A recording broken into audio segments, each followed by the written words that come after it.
que me había impresionado mucho en mi infancia, que eran los tres Reyes Magos. Y decía, bueno, ¿qué querrá decir realmente, no? De grande, todavía no lo pude resolver, ¿no? Pero de grande, uno se da cuenta que se enriquece en la medida de que comparte cuáles son las vivencias y las experiencias del camino espiritual recorrido propio. Y también surgen las dificultades, porque uno se encariña con la parroquia o con el lugar que a uno le ha mostrado el aspecto trascendente de la vida. En el caso mío, soy un gran encariñado de la espiritualidad ignaciana y del recorrido jesuítico, pero porque yo tuve la suerte de encontrar gente muy buena ahí, ¿no? Yo le comentaba a Gustavo ayer que la primera persona que me habló de cuál era la visión ignaciana del mundo fue el padre Leonardo Castellani. Y él agarró y me dijo, a mí los jesuitas me hicieron mucho daño, pero también me hicieron bien. Yo te voy a contar lo bueno, él era jesuita.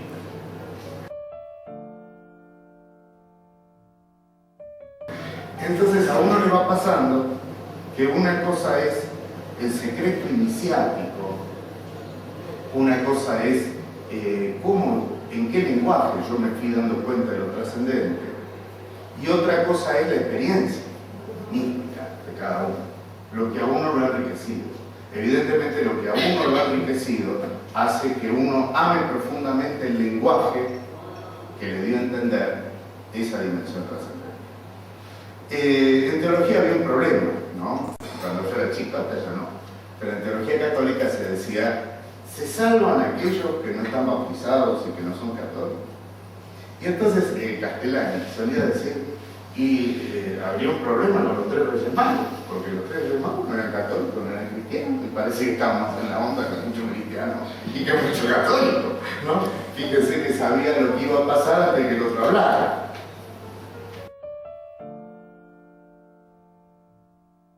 Entonces, por ese camino, a veces se habla de diálogo interreligioso, a veces se habla de una cosa más linda que compartir las experiencias espirituales que uno en serio ha tenido en la vida. Pero yo al mismo tiempo me daba cuenta de la terrible dificultad de que cada uno viene encariñado con lo propio y defendiendo lo propio, porque uno dice, si esta comida a mí me hizo bien, no me vengas a hablar mal de esta comida. ¿No? Y entonces la búsqueda de un lenguaje universal de comunicación.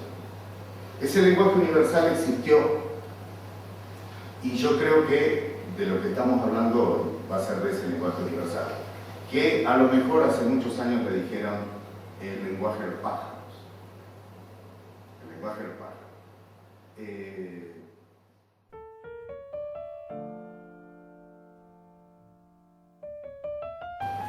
Esta idea de que antes de la Torre de Babel hubo un lenguaje donde todo el mundo entendía qué se quería decir a través de la palabra, es el lenguaje de cuando yo le entiendo la intención al otro.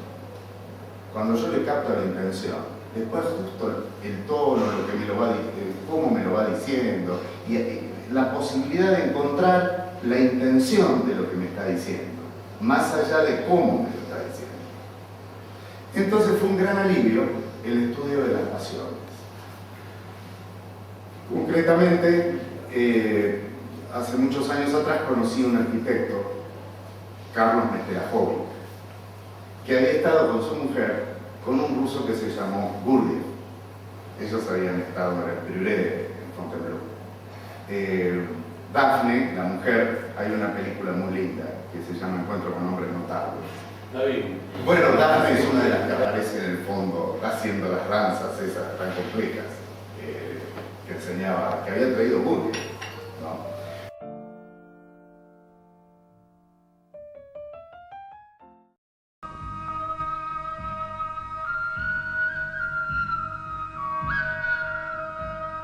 Affirming, denying, reconciling, affirming, denying, reconciling. Affirming.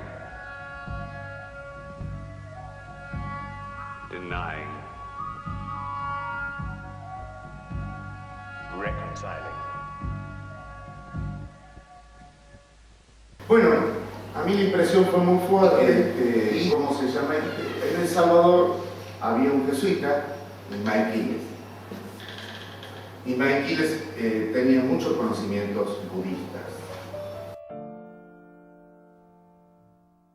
Los contactos entre los jesuitas y el budismo son bastante profundos, porque el diccionario sánscrito hindi, al cual se consulta, porque el sánscrito ya era un idioma muerto, fue compuesto por unos brahmanes ante el pedido de Roberto Di Novi, un jesuita en el año 1600, ¿no? Que se dio cuenta que era un idioma que se estaba perdiendo. Entonces, utilizando la metodología cultural europea, él rescató este idioma que si no en grandes partes dialécticas se habría perdido. Bueno, el tema es, claro, uno encuentra cosas interesantes pero que son muy específicas y en realidad uno tiene bastante poco tiempo de vida para todo lo que le gustaría aprender, para todo lo que le gustaría saber, así que uno tiene que elegir algo. Y yo elegí esto, que era lo más simple, por lo universal. Concretamente me pasó que estaba en El Salvador hablando con gente en lo que se llama religiones comparadas. Yo veía un nivel académico tan alto que llegaba un momento que estaba muy lindo, pero la gente decía, ¿cómo sabe esta persona? Cuando habla nadie le entiende nada, ¿no? Es decir, el problema de cuando los niveles son tan específicos es que se empieza a producir la marginalidad del especialismo, ¿no? Y mi añoranza era permanentemente sobre qué aspecto, por su sencillez, pudiera decodificar lo que académicamente la gente que se le había tomado en serio había acumulado, tenía para decir. De hecho, siempre me llamó la atención de que aquellos hombres más sabios y más profundos eran los más sencillos y los más simples. Y que cuando hablaban parecían chicos. Y hablaban de una manera que para uno era indubitable, como este Castellani, ¿no? Que venía a hablar de los jesuitas y me dice, a mí me hicieron mucho daño. Pero yo te voy a contar el bien que me hicieron. Entonces ya está mostrándote una totalidad que habla de una mente equilibrada, sensata y no fanática, ni siquiera de sí mismo, ¿no? Hay un símbolo, estábamos hablando en el café afuera, un símbolo, le doy con rojo, bueno, hay un símbolo muy antiguo que sabemos que ya estaba en la biblioteca del rey Asurbanipal 2500 años antes de Cristo, de influencia caldeo-sumeria, la historia empezó en Sumer. Un símbolo que cuando yo lo vi me produjo la misma sensación que cuando era chico y me explicaron los 3 Reyes Magos. Y yo decía, magos me interesa, Reyes también, y que vendan billetes también. Las 3 cosas me parecen interesantes, como no sabemos bien eso de estos tipos. Bueno, este símbolo venía con esa magia, ¿no? La palabra símbolo quiere decir mitad de algo, ¿sí? ¿No? Mitad, bolón, mitad de una esfera. Los símbolos son los que nos permiten entender lo que desconocemos.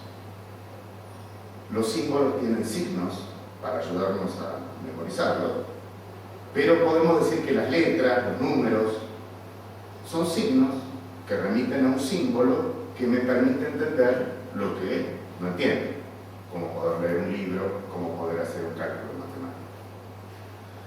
O sea que si el símbolo es la mitad de una cosa que me permite entender lo que no sé, lo opuesto al símbolo es lo que me impide entender lo que no conozco.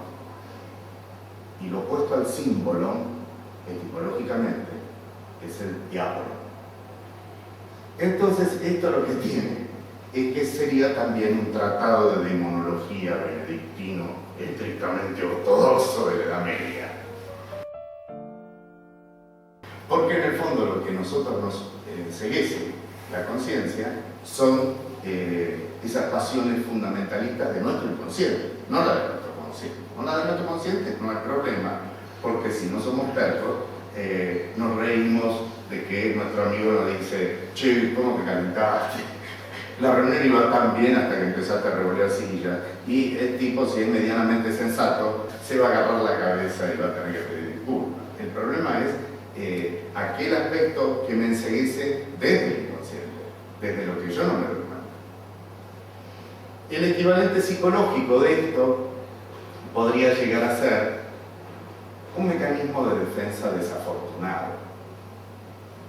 Algo que yo aprendí para sobrevivir cuando era chico y que funcionó, y gracias a Dios lo tuve, pero que ahora no me doy cuenta, pero lo aplico fuera de contexto, todo el tiempo.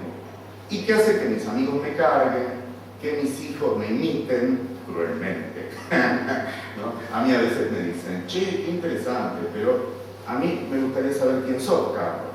Entonces le dio el teléfono de mi hija adolescente. Ahí vas a tener toda la información, ¿no? Porque no hay mejor lección que una persona que vive cerca de uno, que conoce los mecanismos de uno, bueno, y no tiene nada de malo que no seamos perfectos. Al contrario, yo pienso que la posibilidad de que nosotros realmente nos podamos unir es que la imperfección de uno, el problema dramático de uno, sea una cosa sencilla para otro. Por eso es que la comunidad cura. ¿No? La comunidad cura.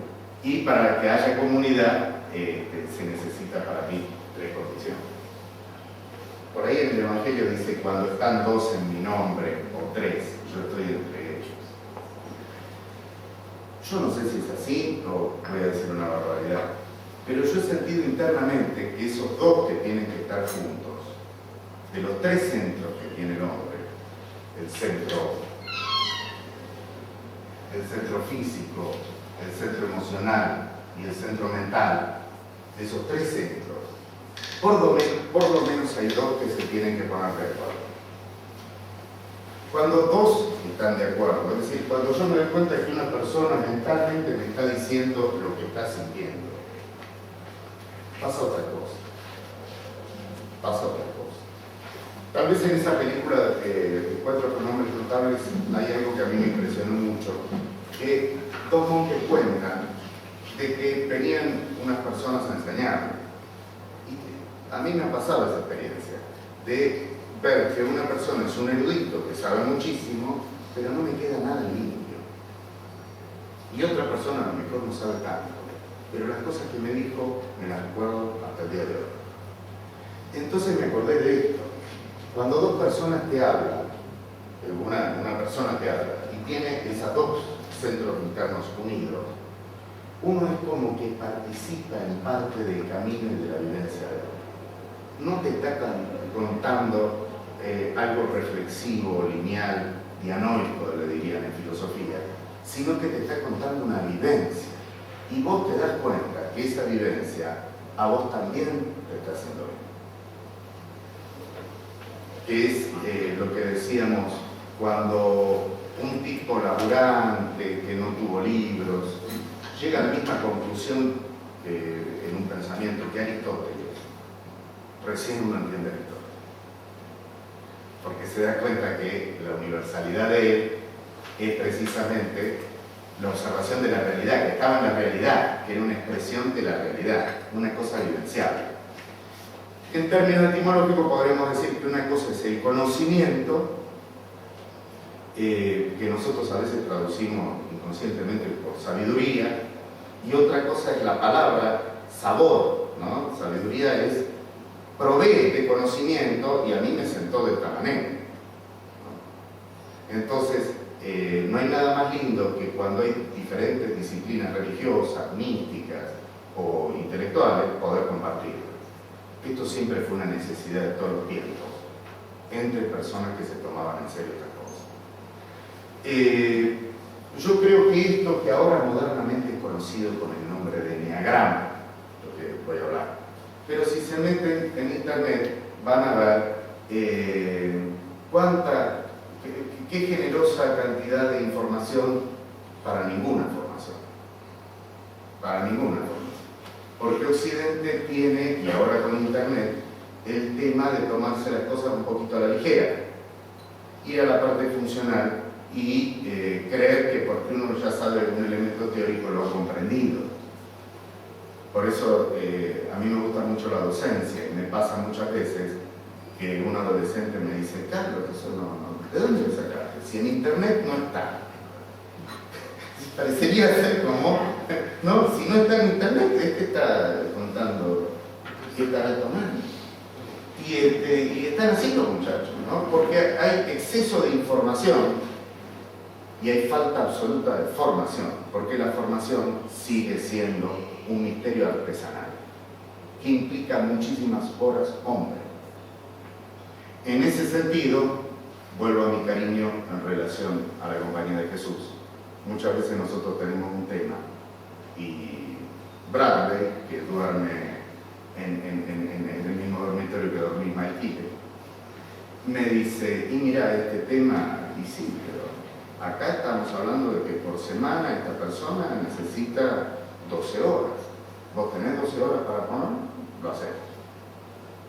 O este adolescente, o esta... Horas, hombre. Al alma no se llega de manera técnica, se llega en forma artesanal.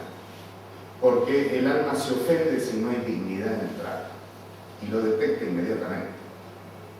Entonces, cuando el alma no siente la dignidad del otro, no hay dos personas que se miran a los ojos, el alma puede estar desesperada, y bueno, entre no hacer nada y estar escuchando ahí a alguien, a lo mejor se prende, pero no hay el compromiso, ¿no? Bueno, por eso no hay posibilidad de religar ni de hacer uso correcto de los símbolos si yo no tengo el compromiso de disponer de un tiempo y comprometerme en esta artesanía. Esta palabra eneagrama es una palabra griega. Enea 9, grama, figura. Pero en realidad tiene muchísimos significados. Nosotros conocemos 7. Un significado podría ser en, dentro, y agrama, lo que me vuelve agria la vida, adentro. Es decir, cómo me amargo y cómo se me van las ganas de vivir, mecánicamente. Ese podría ser el significado. Bueno, sabemos que todo lo que sea disociar el cuerpo, acuérdense cuando uno era adolescente, ¿no? Recién hablábamos con alguien del amor, ¿no? Cuando uno era adolescente, ¿qué necesitaba?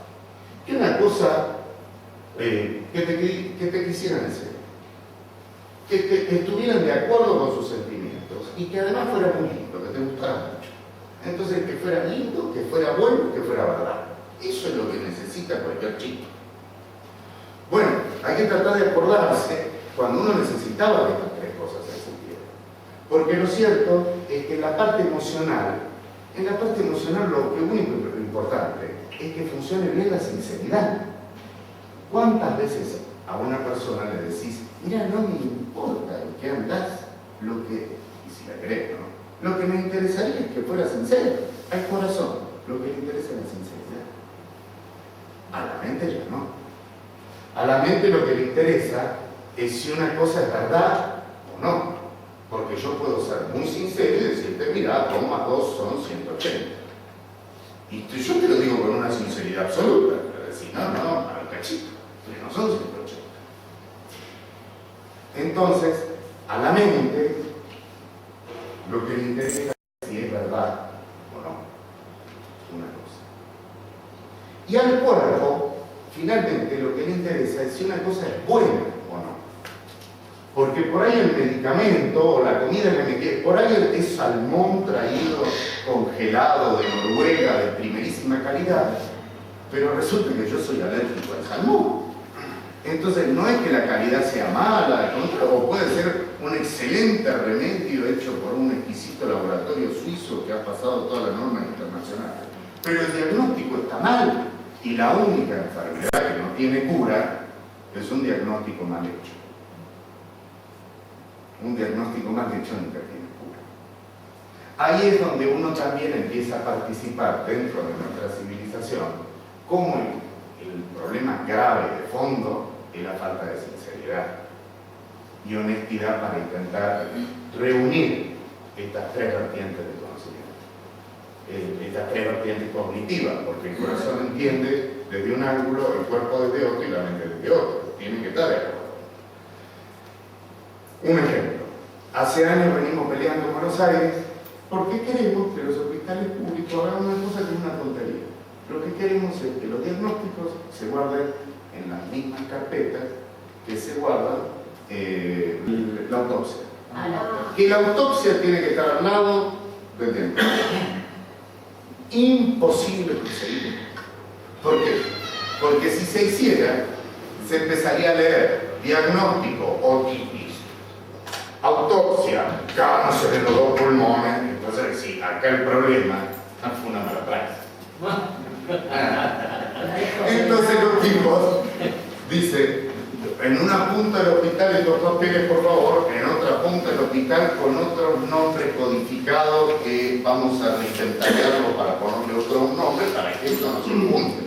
En un archivo inundable, por la duda. Claro, sí, tal cual. Y esto me lo han reconocido en la cara, médicos amigos, y me han dicho, no, vos lo que querés armar es un estetoscopio. Y le digo, mira, yo no sé medicina, pero todo lo que se podría aprender de esto.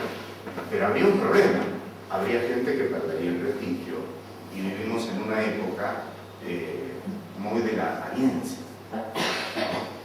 Entonces, una de las cosas también interesantes de la espiritualidad ignaciana es, no es necesario que yo sea un economista de Harvard para darme cuenta que la economía de un país, por ejemplo, no va bien.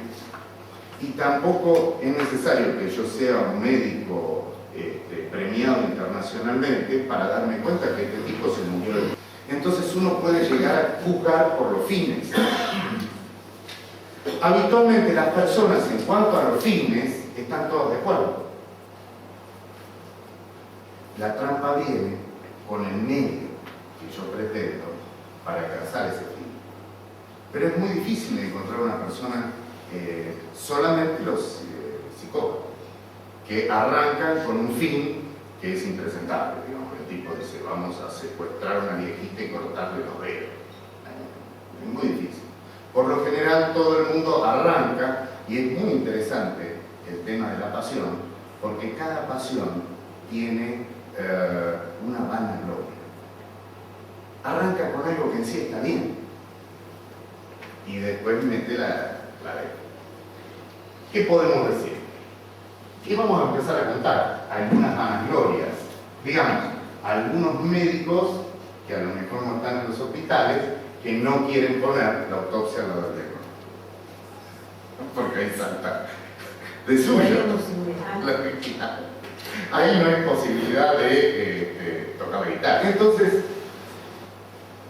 hay un lenguaje universal que es el lenguaje de la ira, lo irascible del mundo, ¿no? Era en sus épocas el origen de todas las calamidades, concretamente la guerra. Los griegos y los poetas griegos decían la ira de Ulises, y así empieza un despelote terrible, ¿no? Que se va a continuar, ¿no? Siempre hay una pasión predominante en este tema, de que las pasiones predominantes del mal sobre la tierra básicamente son tres, que responden a tres inclinaciones en sí buenas del alma, pero cuya carencia produce todo el mal que está en la tierra. El alma tiene una tendencia natural al bien, y eso está muy bien. El problema es que a lo mejor ese micrófono está muy bien, pero no es mío. A lo mejor es un buen micrófono y el mejor de los micrófonos, pero no es mío. Y la deficiencia en una tendencia al bien es la codicia. Por ahí el remedio es bueno, pero no me pertenece a mí, la codicia. Lo que le pasó a Adán. El árbol de la sabiduría del bien y del mal, ¿qué te parece? está bárbaro, o sea, yo me hubiera tirado así y me hubiera manoteado inclusive de la vida, ¿no? No estaba nada, porque sí, cuando uno se manda se tiene que mandar a fondo, ¿no? Otro de los problemas es el alma tiene una tendencia en sí misma a unirse a la divinidad, a buscar el espíritu. Y eso está bárbaro. Pero el problema es que cualquier unión con la divinidad lo que produce es envidia. ¿Por qué? Porque produce un don. Y entonces la persona dice, ¿cómo me revienta que esta sea más mona que yo? Un tipo dice, ¿cómo me revienta que este sea más inteligente que yo? ¿Por qué a este todo le resulta tan fácil y a mí todo me resulta tan complicado? Entonces, los dones de los otros producen la envidia de los que no lo tienen. Y eso es lo que le pasó a Caín. Caín mató al hermano por envidia, ¿no? Y finalmente, el alma tiene una tendencia a preguntarse quién soy y cuál es la causa de mi existencia. Hasta los chicos hay una edad que te preguntan, ¿y cómo fue mi embarazo? El tipo como que quiere saber cuál es la causa, cuál fue el deseo a través del cual estoy acá. Y entonces nosotros en el alma tenemos un gran interés de saber quién es Dios. Y eso está muy bien, pero la carencia es cuando el tipo dice, porque entendió algo de Dios, ahora Dios soy yo.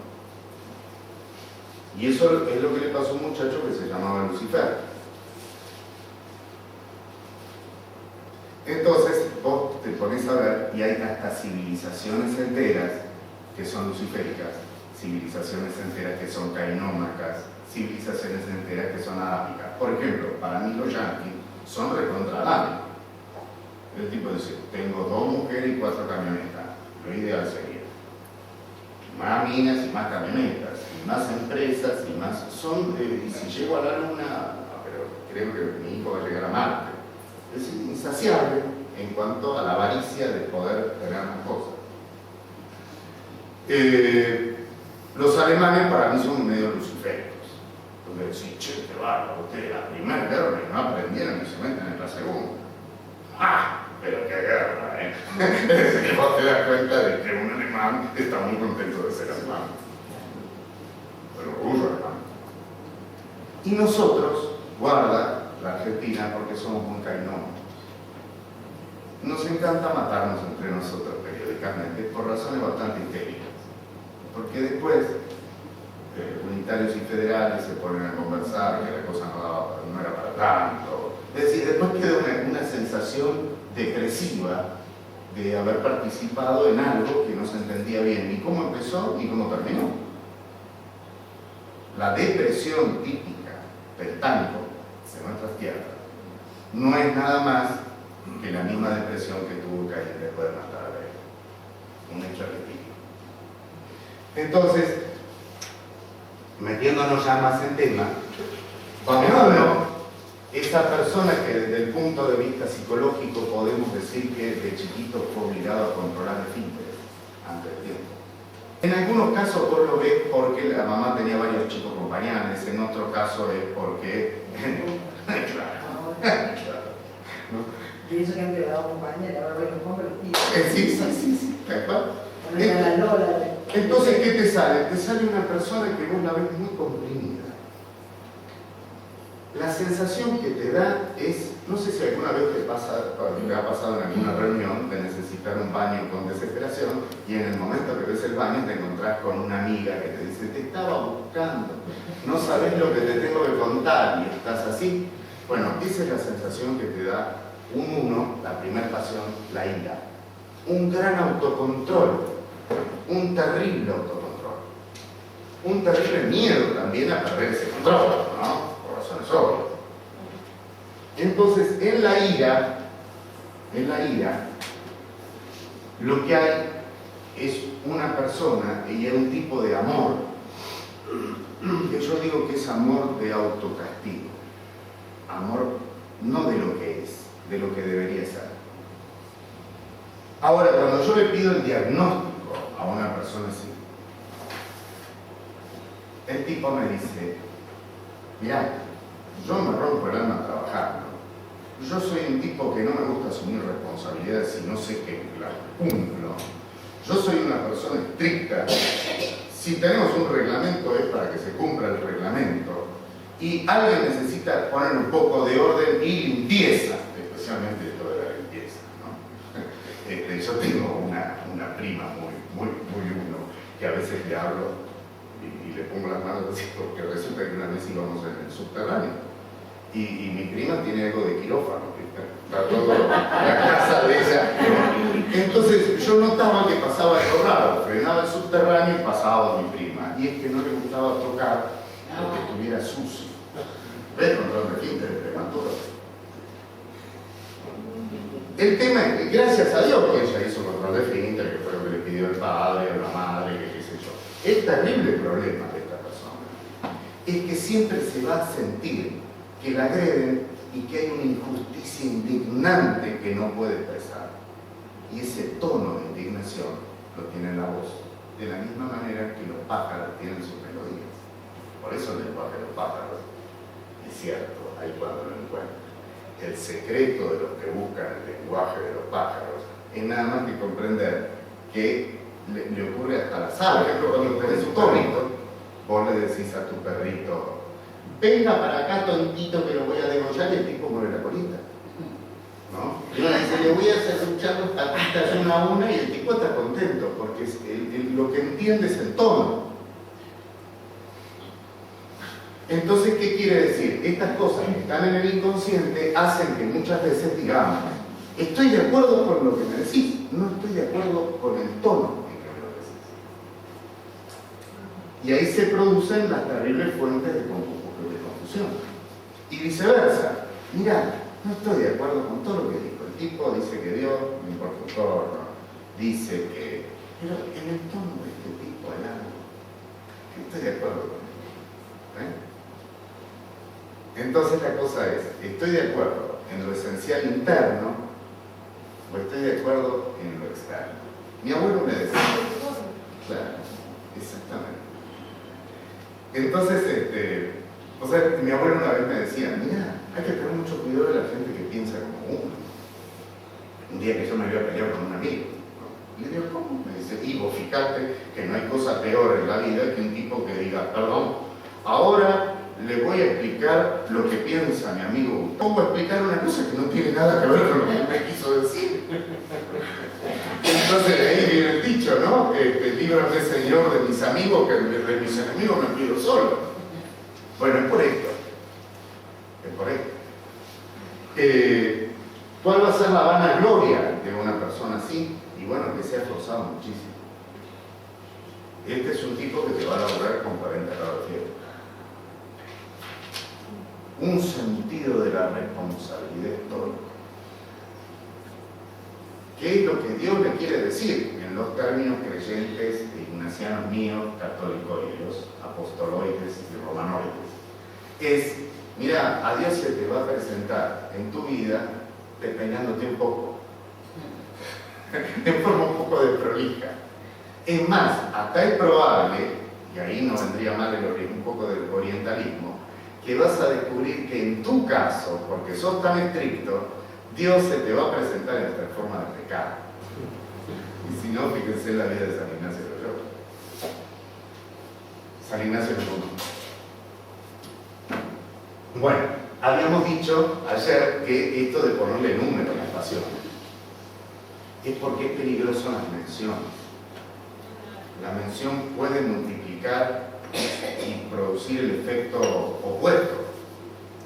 Por ejemplo, tengo un amigo que intentando arreglar el coche el domingo, que está todo cerrado, se corta los dedos con las tenazas y rompe las piezas del auto, y entonces la mujer viene y le dice, ya sé lo que te pasa, mi amor.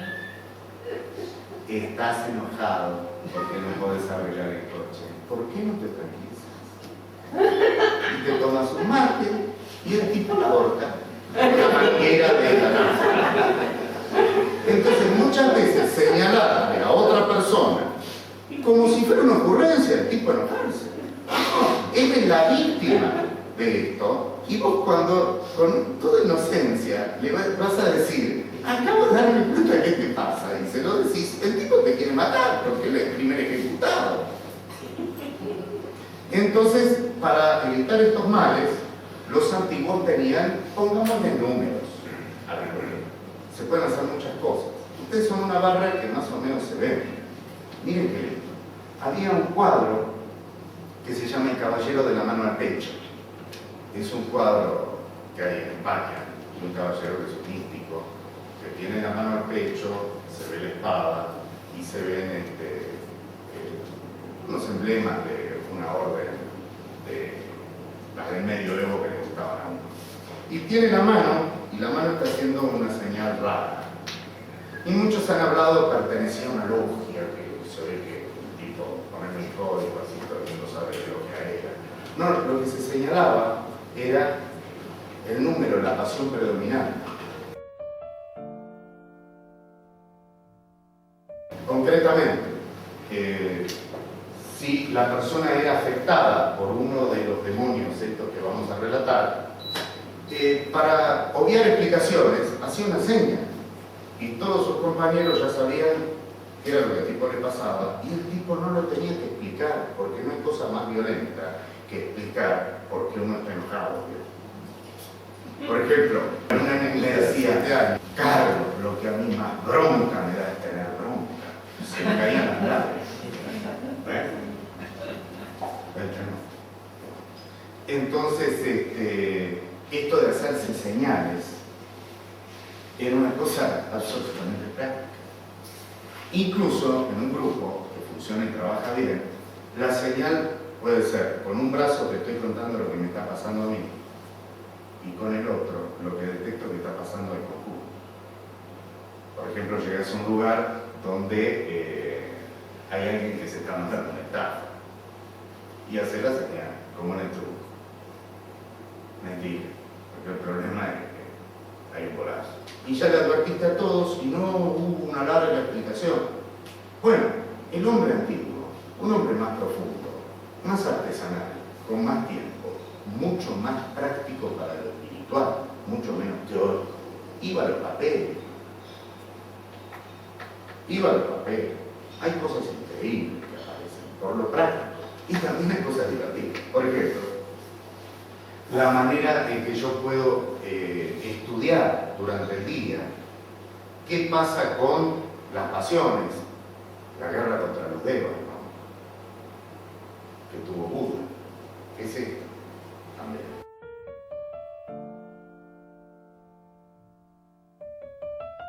Las tentaciones de Cristo en el desierto fueron 3: pan para el cuerpo, desidia para el corazón, es decir, si Dios te quiere tanto, vos tirate que Él te va a mandar los ángeles. Y finalmente, pacto. Yo te daré todo lo que quieres si me adoráis. ¿Ves? Una tentación fue mental, la otra fue emocional y la otra fue física. Después uno se pone el finito y ve en el Evangelio nueva tentación, pero con mucha claridad. Entonces se ve que eran cosas donde más importante que estudiar la estructura era que el tipo la viera, la entendiera. Por eso, digamos, cuando la psicología moderna dice estudia el inconsciente, ojo que hay gente que su inconsciente es muy sabio, que tiene mucho conocimiento. Y lo único que hay que darle es la posibilidad de que el tipo lo pueda expresar. Y es un misterio, porque no entendemos por qué hay gente que es tan sabia en el inconsciente, aunque no haya tenido estudios, y hay otros que son muy brutos, y no hay cosa más peligrosa que el bruto erudito. A veces le digo pan, porque vos decís en un momento, me parece que este es un tipo que sabe, después te hace pensar, porque lo que no tiene sentido común. Además es una persona que se disgrega la realidad, entonces todo lo que está haciendo es bueno, y entonces está haciendo una cantidad de piezas que en sí son buenas, pero que juntas forman la bomba atómica.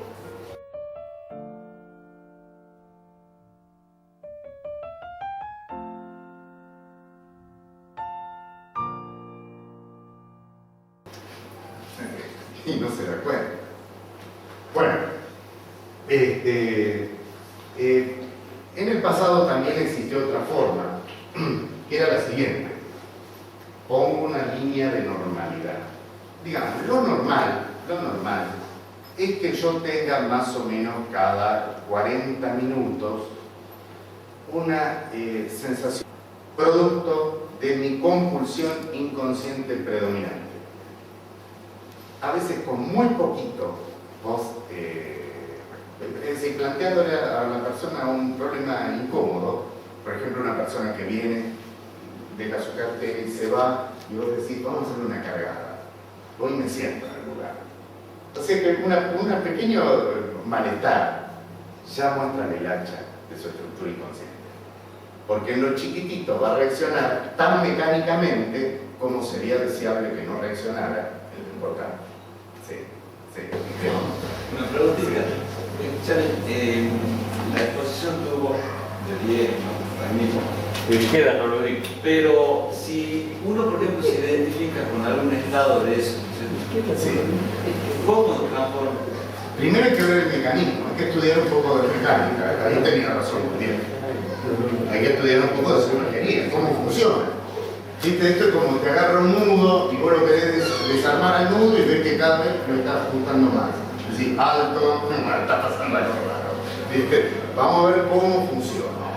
Una vez que uno estudia cómo funciona, hay que ingerirlo en el inconsciente, es decir, tener un poco de sentido de humor. Y reírse y disfrutarlo y cargar al amigo y ser cargado por el amigo, humanizarlo. Y una vez que el inconsciente lo digirió, bueno, ahí depende de tu escuela piadosa. Si sos una persona católica, así como hago yo, te le prendo una velita a la Virgen y digo, enséñame a ser humilde. Porque el tipo que no es humilde no es feliz y yo no soy humilde. Yo ya sé lo que te tengo que pedir. Pero a mí no me sale. Así que si no me lo regalas, soy. Y empezás a desear. O sea que la vida espiritual, por eso es que la tragedia tiene un sentido. La tragedia tiene el sentido de que te rompe el corazón. Y un corazón roto puede ser un corazón que se agrandó.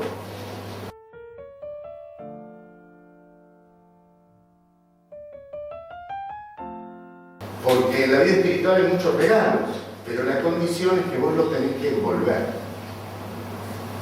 Porque nadie te puede regalar algo que vos no desees aceptar. Entonces es como que uno a veces va con un papelito de un subus y resulta que Dios te quiere regalar un avión al chorro. No te lo podés llevar porque no lo podés devolver. Entonces esto sirve para destraumatizarse, para cortar la tensión dramática de cosas que nos pasan a todos y animarnos de nuevo a extender nuestros deseos para estar en situación de poder ser ayudados por los seres que nos quieren, por nosotros mismos y Lo por que pasa es que